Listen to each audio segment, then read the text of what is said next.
Hello, welcome to our channel Learn to Score. In this video, I am going to discuss exercise 2.4 of sets chapter. I hope you will like the video. Please subscribe to our channel for more such videos. Thank you. Question number 1 of exercise 2.4 is state which of the following statements are true given that A is a set containing elements 1, 2, 3 and 4. The first problem is 2 belongs to set A. The second problem is 2 belongs to the set containing elements 1, 2, 3, 4. And the third problem is A is a subset of the set containing elements 1, 2, 3, 4. This particular symbol you see here is called subset symbol. The fourth problem is the set containing elements 2, 3, 4 is a subset of the set containing elements 1, 2, 3, 4. Let's solve from the beginning. As you see here, A is the set containing elements 1, 2, 3, 4, right? So 2 belongs to set A. That is what exactly is said here, right? 2 belongs to set A is true. Now, for the second problem, it is given that 2 belongs to the set containing elements 1, 2, 3, 4. As you see here, 2 is there in the set, right? That's why we can say that 2 belongs to the set containing elements 1, 2, 3, 4 is also true. Now, before attempting to solve this problem, I would like you to understand a little bit about subsets. Let's do that now. Let us consider a set C with elements 1, 3, 5 and set B with elements 1, 2, 3, 4 and 5, right? As you see here, 1 belongs to both the sets set C and set B, right? Similarly, 3 belongs to set C and set B also. 5 belongs to both the sets set C and set B. So now we can say that every element of set C is an element of set B, right? When you can say that, it means that C is a subset of B. Mathematically, it is written as C is a subset of B. This particular symbol is subset symbol. That's what we said just now, right? Now, let us see number 2 belongs to set B, right? But when it comes to set C, number 2 is not there, right? It means number 2 does not belong to set C. As you see here, 2 belongs to set B, but 2 doesn't belong to set C, right? It means every element of set B, if you take, that is not an element of set C, right? I have taken number 2, which is one of the elements of set B, but that is not an element of set C, right? Same is true with 4. 4 is an element of set B, but 4 is not an element of set C, right? It means I can write 4 belongs to B, but does not belong to C. In that case, what it means is B is not a subset of C. Please note this. B is not a subset to C. That is mathematically represented as B is not a subset of C. This is not a subset symbol. Let's see another example. Consider set P that has elements 1, 2, 3 and set Q that also has elements 1, 2, 3, right? As you see here, 1 belongs to P and 1 belongs to Q also. 2 belongs to P and 2 belongs to Q also. 3 belongs to P and 3 belongs to Q also, right? Now I can say that every element of set P is an element of set Q, right? Set P has 1, 2, 3. Those are the elements of set Q also, right? It means I can say that set P is a subset of Q. Let me write that. P is a subset of Q, right? As you have seen here, set P and set Q contain the same elements, right? Set P has 1, 2, 3 and set Q also has 1, 2, 3. It means these two sets are equal sets. That's why we can write it as P equal to Q. Set P equal to set Q. Right? Now come back to this equation where we said P is subset of Q. Right? It means I can write it as P is a subset of P also, right? Because P is equal to Q, I can simply say that I can simply replace this Q with P, so that I can write it as P is a subset of P. What it says? It says that every set is a subset of itself. P is a subset of P, Q is a subset of Q, right? The other concept I would like you to understand is about null set. We use letter phi, Greek letter phi, to represent the null set, or empty brackets where it says that there are no elements in this particular set, right? Such sets are called empty sets or null sets, right? Since null set has no elements, it is considered as a subset to every set, right? It means phi is a subset of P and phi is a subset of Q. This particular phi, which is null set, is a subset of any set you can consider, including the null set itself. The reason is this: as we have said, P is a subset of P, this particular phi is a subset of phi itself, right? With that concepts in mind, let's go back to the problem. We said that A is a subset of set containing elements 1, 2, 3, 4. When you observe A has elements 1, 2, 3, 4 only, right? It means this particular set can also be written as A, right? A is a subset of A. This is true, right? We have said that every set is a subset to itself. It means A is a subset of A. That is true. Now, when it comes to the fourth problem, this particular set has elements 2, 3, 4, and this particular set has got elements 1, 2, 3, 4. As you see here, every element of this particular set is present in the other set, right? It means the set containing elements 2, 3, 4 is a subset of the set containing elements 1, 2, 3, 4, right? That's why we can say it is also true.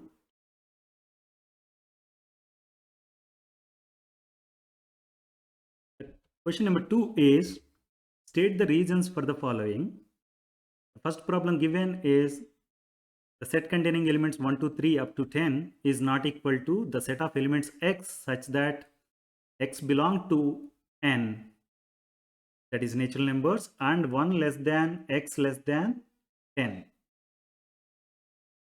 The second problem is the set containing elements 2, 4, 6, 8 and 10 is not equal to the set of elements x equal to 2n plus 1 and x belong to the capital N.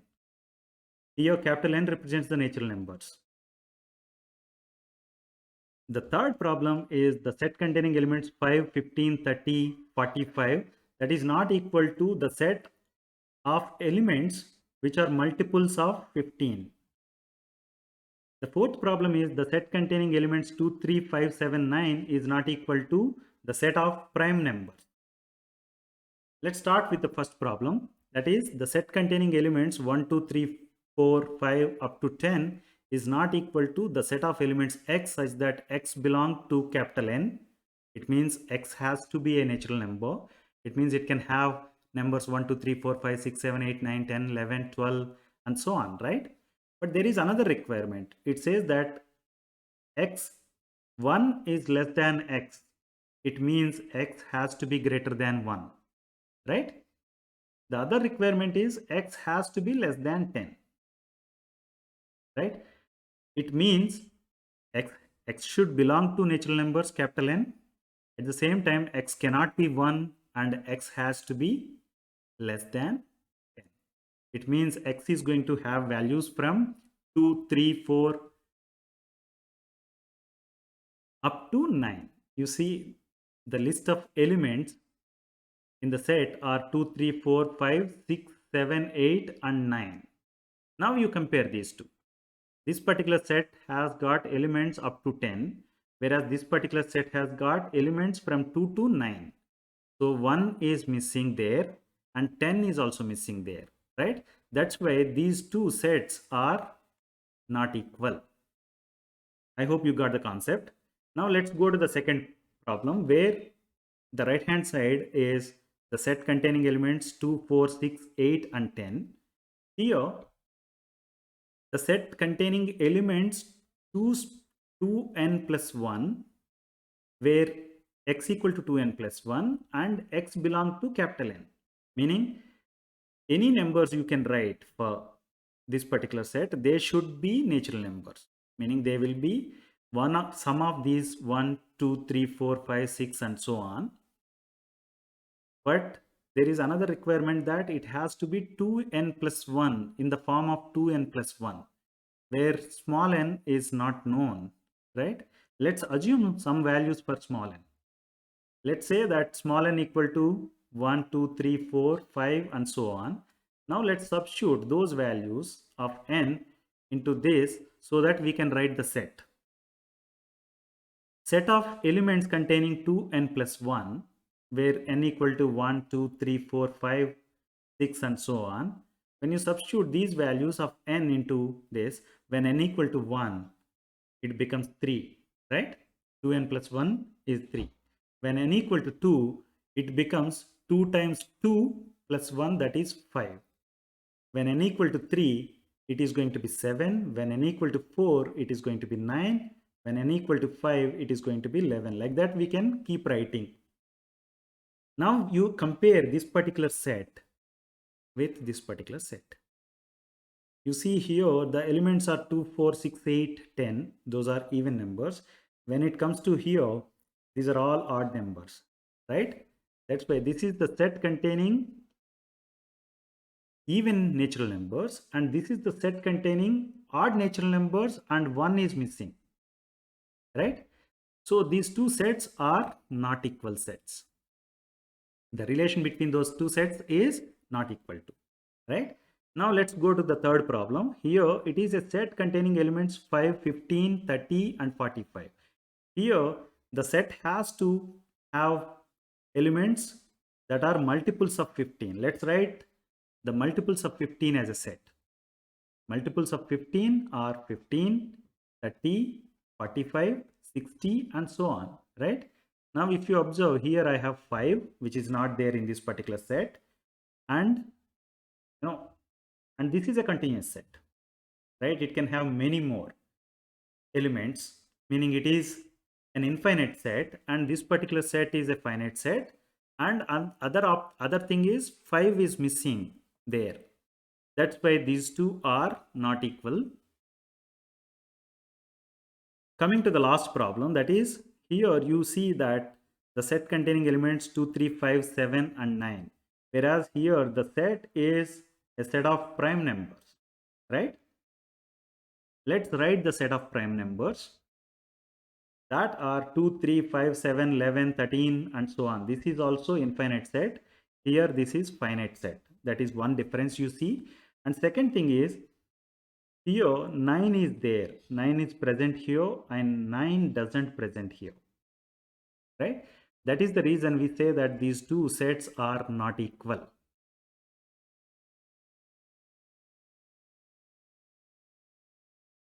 Question number 3 is list all the subsets of the following sets. Here we are given 5 sets. We have to write the subsets for all the sets. Let's start with set B, which has got two elements P and Q. We have seen that empty set or null set is a subset to any of the sets, right? It means it is a subset to set B also. So let's write that subsets of B are empty set. As you see here, this particular set has no elements, right? Now let's write the subsets of B that are having only one element. The sets of single element are the set containing element P and the set containing element Q, right? Now we can write the sets containing two elements. That is the set containing element P and Q. As you see here, this is equal to B itself, right? As we have already said, B is a subset of B, right? So now you see subsets of B are empty set and the set containing only element P and the set containing only element Q and the set containing elements P and Q, right? Now let's go to the next problem, that is subsets of C we have to write. This has got three elements X, Y, Z. As we said earlier, subsets of C, if we write, the first subset you can think of is the null set. And other subsets you can think of are the sets containing only one element, right? Those are the sets containing X, set only X, set containing only Y, and set containing only Z. Now you can think of the sets containing two elements. Here, XY is one combination I can think of, YZ is another combination I can think of, and XG is another combination I can think of, right? Let's write those three combinations. The set containing elements XY, the set containing elements YZ, and the set containing element Z and X, right? These are also the subsets of C. As we have earlier said, C is a subset of C. It means I can write the set containing elements X, Y, Z also as the subset of C, right? Now let's go to the next problem, that is subsets of D. D has got four elements A, B, C and D, right? Capital D, the set capital D has got elements A, B, C and D. When you want to write subsets of D, the first thing that comes to mind is null set. Then the sets containing elements only one element. Those are the set containing element A, set containing element B, set containing element C, set containing element D. Now we can think of the sets containing two elements, right? You can think of AB, you can think of AC, you can think of AD, right? Similarly, you can think of BC, you can think of BD, you can think of CD, and what are the other combinations you can think of? So total you will get 6. AB, AC, AD. I kept A common and wrote B, C, D. Now take B as the reference and write C and D. A you cannot write because A is already written. The combination is written here, right? The next combination you can think of is CD, right? Now I can imagine the sets containing three elements ABC, right? A, B and D, right? BCD, B, D and A. Let's write that. ABC, ABD, now ACD and BCD. You have four subsets. Each has got three elements in each set, right? The reason for getting only four sets can be said as this. It is 4C3 number of sets you will be getting. When it comes to this, it is 4C2. 4C2 is 6 and 4C3 is 4, right? Now, we can think of the set containing four elements.